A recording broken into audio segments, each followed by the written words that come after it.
Sabay-sabay po nating basahin ang Aklat ng Mga Awit, chapter 103, verses 1 to 22. Si Yahweh ay papurihan o aking kaluluwa, at lahat ng nasa akin magsisipuri sa Kanya. Purihin mo sa tuwina ang banal na ngalan niya.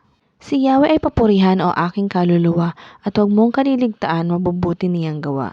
Ang lahat kong kasalanan siya ang nagpapatawad, at anumang aking sakit ginagamot niyang lahat.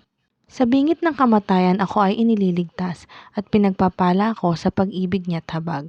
Sa sarili ang dulot niya ay kasiyahan habang buhay, kaya naman ang lakas ko ay lakas ng kabataan, katulad ng sa agila ang taglay kong kalakasan. Si Yahweh ay humahatol, ang gawad ay katarungan, natatamon ng inapi ang kanilang karapatan. Mga plano niya at utos kay Moises ibinilin, ang kahangahangang gaway na saksihan ng Israel. Si Yahweh ay mahabagit mapagmahal, hindi madaling magalit, wagas ang pag-ibig. Banayad nga kung magalit, hindi siya nagtatanim. Yaong taglay niyang galit, hindi niya kinikimkim. Di katumbas ng pagsuway kung siya ay magparusa, hindi tayo sinisingil bagamat tayo'y may sala. Ang agwat ng lupa't langit, sukatin mo'y hindi kaya, gayon ang pag-ibig ng Diyos sa may takot sa Kanya. Kung gaano kalayo ang silangan sa kanluran, gayon din niya inalis sa atin ang ating mga kasalanan. Kung paano nahahabag ang mga ama sa anak niya, gayon siya nahahabag sa may takot sa Kanya. Alam niya na alabok itong ating pinagmulan, at sa alabok din naman ang ating kahahantungan.